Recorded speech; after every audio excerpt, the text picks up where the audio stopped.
Hey Flosstube, it's Lori of Mischievous Stitches. Welcome to my channel, everyone. If you're here for the cross stitch. So I want to share with you the progress that I have made over the past week on my current focus pieces. I've got a tiny bit of haul to share with you, and then I have a fabulous finished sampler that I have had framed. So let's get right into it.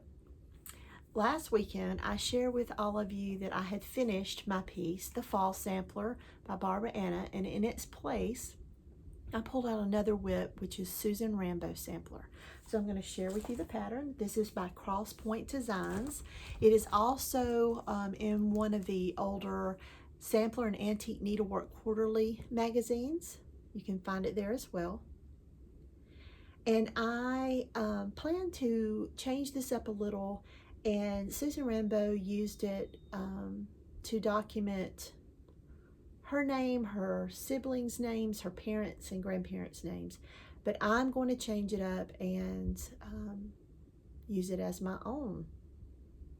Put my own name, my own grandparents, my children, my husband, those kind of things. So this is the pattern, and this is where I'm at. So last weekend I had shared with you that I finished the center motif, and this is where Susan's name and age is listed. And this weekend I pulled over on this side. I was going to go down with the flowers here, but I thought I wasn't finished with the section 2 of the pattern, the section row 2 of the pattern, and I was. So I dropped down over here and finished up the squirrel.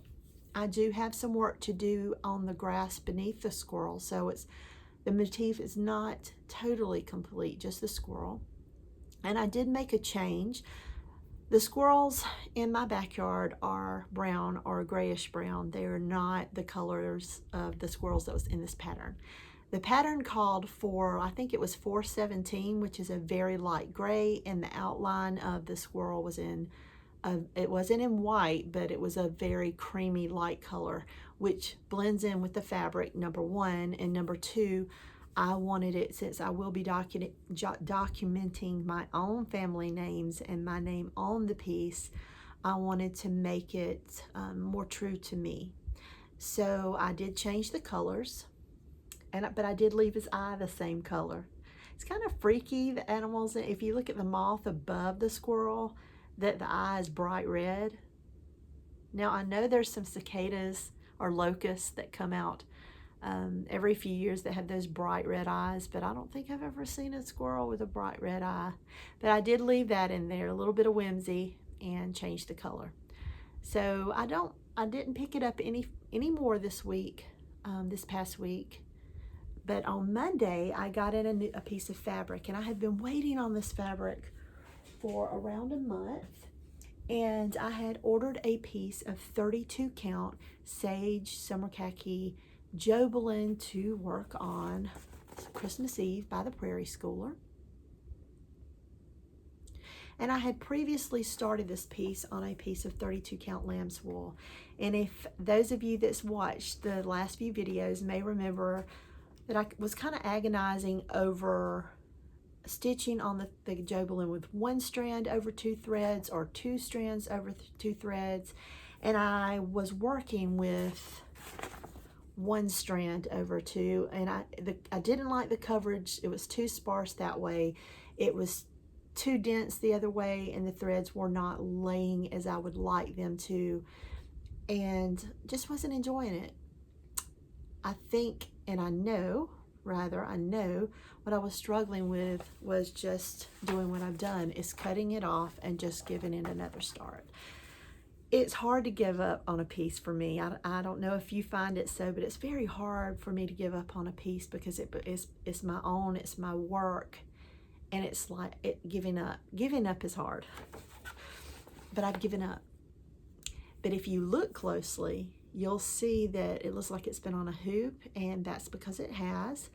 My plans are to finish it in an old cross stitch hoop that I had here, and I should be able to have it finished and show it to you next weekend. This is right now, the hoop is drying. I have painted it a red. I plan on waxing the frame, and then I'm going to mount this piece inside the frame and use it as a Christmas ornament. So next weekend I'll have that to share with you, but let me show you my restart. This is Prairie Schooler Christmas Eve. Started again. Let me get the other piece so you can tell the difference. So this is lamb's wool linen, 32 count, and this is 32 count Jobelin. And look at the coverage. Just what I wanted. You can see some of the fabric beneath the threads. That's common for all of us most of the time. I don't mind that. I love the coverage. I love the look of the threads on this darker linen. I mean, it's wonderful to work with, this Jobelin. Someone asked me if it was stretchy, that they had always heard that Jobelin was stretchy. I don't find it so. I think it's tightly woven, and because it's an even weave with the Prairie Schooler, it's just a pleasure for me to work on. I'm enjoying it. So yes, I would recommend it.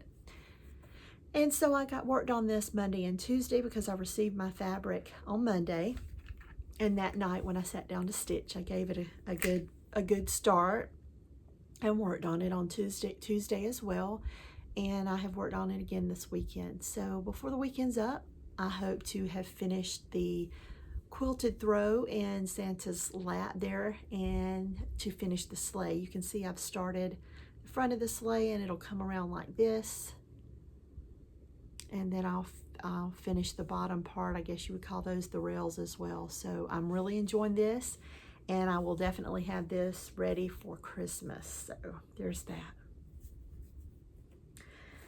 And after Susan and after Christmas Eve, I ended up picking up my mystery sampler by Lottie Da. And this it's a mystery sampler. It has 3 parts, and this is the first part. So I worked one night on this again. I'm going to share with you my progress. And this is another one. I'm enjoying this one. So this week I fully completed this second row. All the little brown berries are in there, and then I gave it a good start on the third row. I brought the border down a little bit on this side. I finished outlining, I think it was this flower. It's done, and I gave a small start on, is this backwards? No wonder, sorry. That was the back. So, like I said, I finished the second row. It was missing the berries last weekend. Made a small start on the third row, which will be letters again. Finished the yellow, the sneckly around one of the flowers, started stitching the other flower, and brought the border down a little. And this is 40 count Weeks Dye Works Cocoa, and it's on the old base.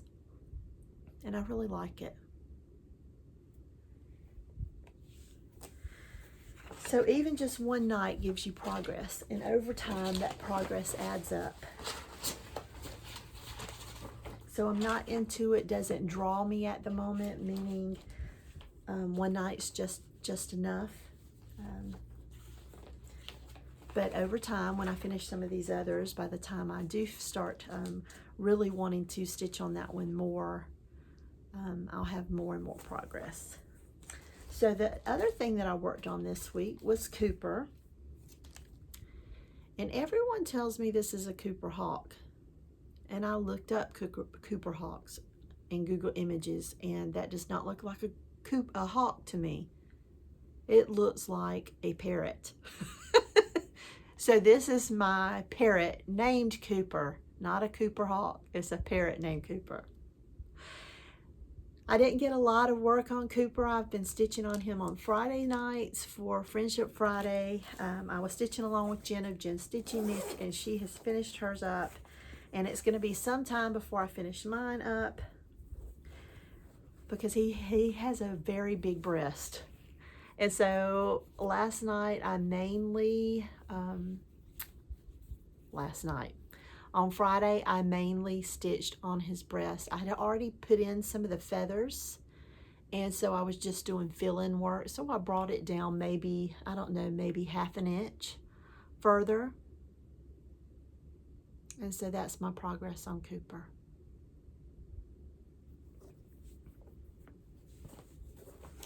I love the threads on this one. I share them every time. I really love them. Those yellows, those mustardy yellows, those browns, and those blues just work so well together. And in the piece, I mean, you see them. You can see the colors, but there's something about looking at the actual threads. I just really love them. They're yummy. And the other thing I worked on this week was Southern Land by Al Forrest Embroidery. And there's a few of you that have either purchased it this week or are starting it this week. And this is another one that I'm really drawn to. I'll probably work on it 2 or 3 times this coming week as well. I gave it, unfortunately, only, was it a night?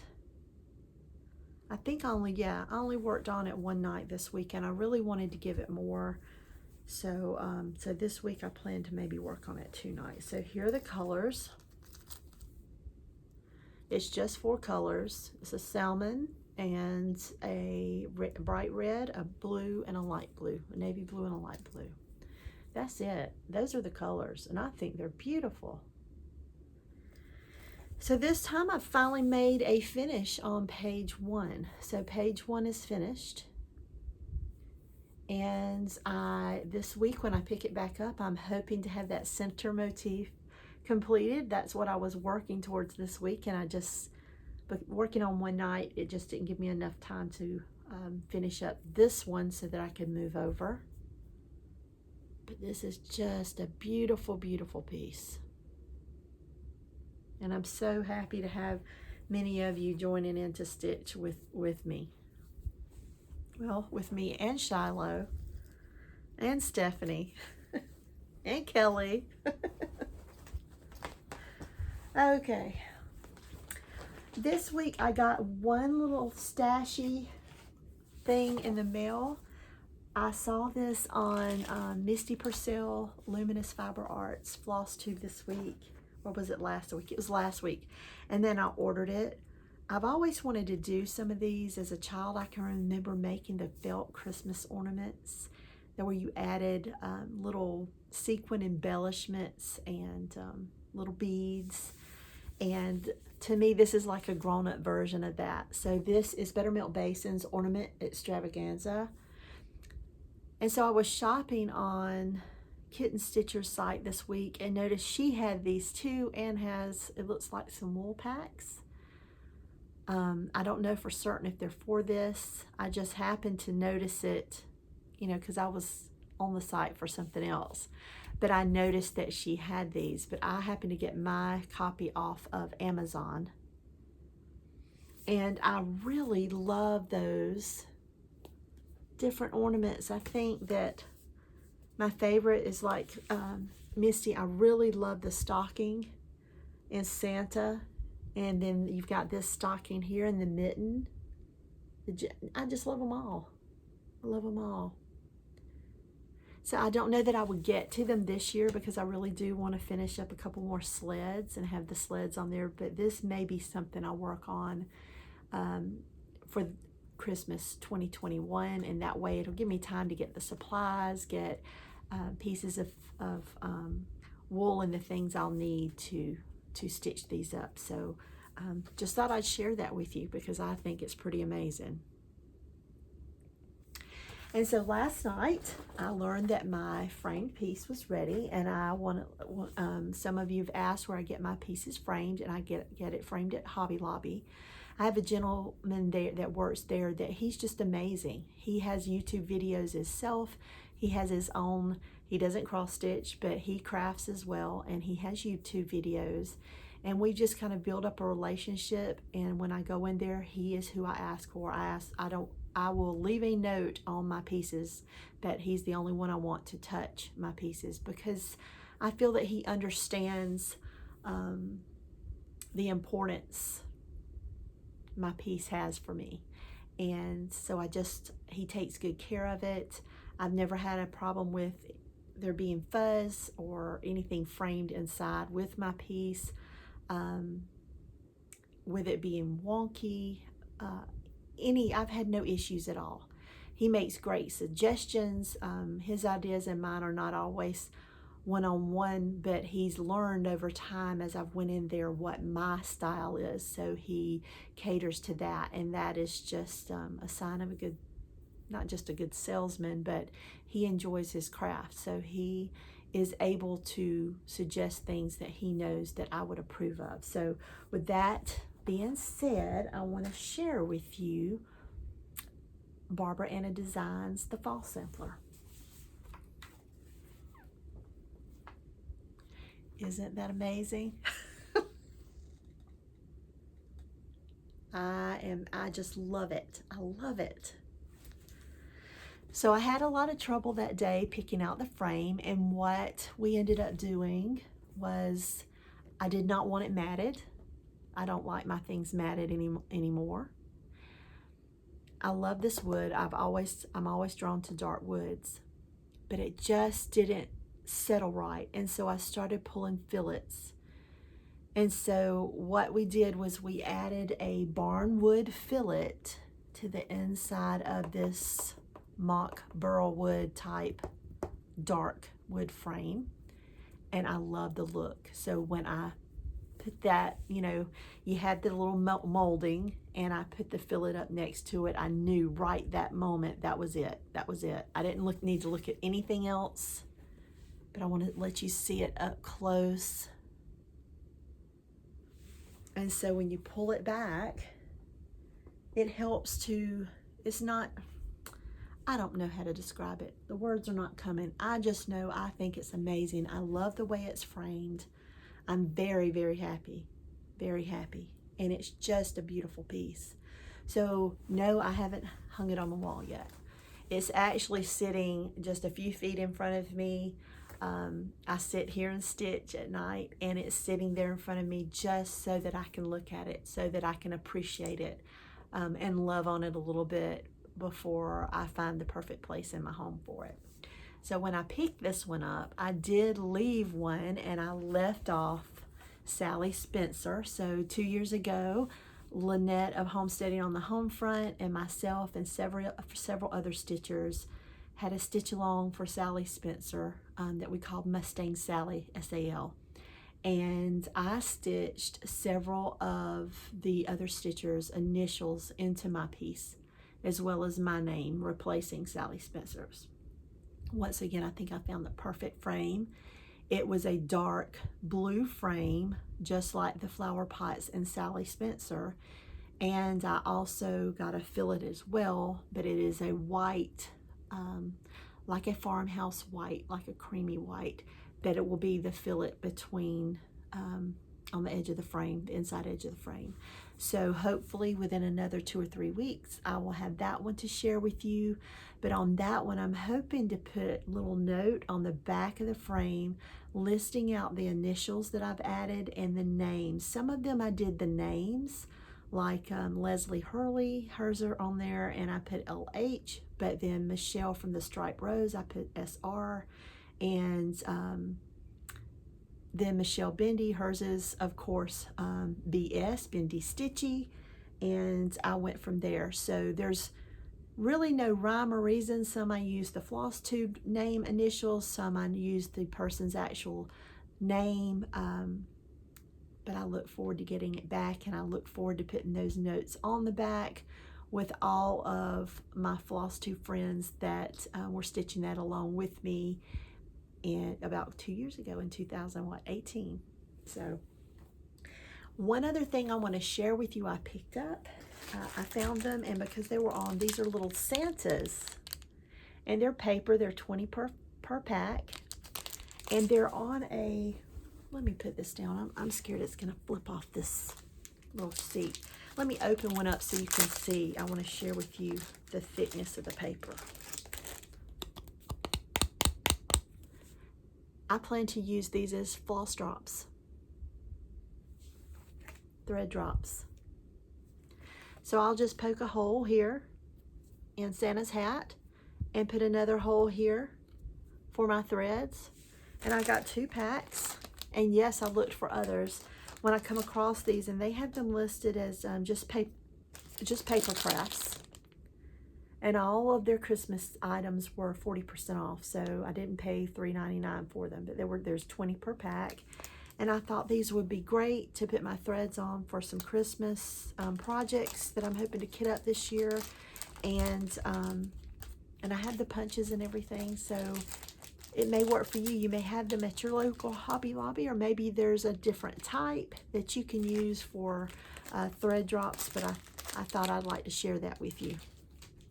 Other than that, that's all I have to share with you this week. I hope everyone has a wonderful stitch-filled week, that you remain healthy and happy, and cross all the stitches. So until next time, bye-bye.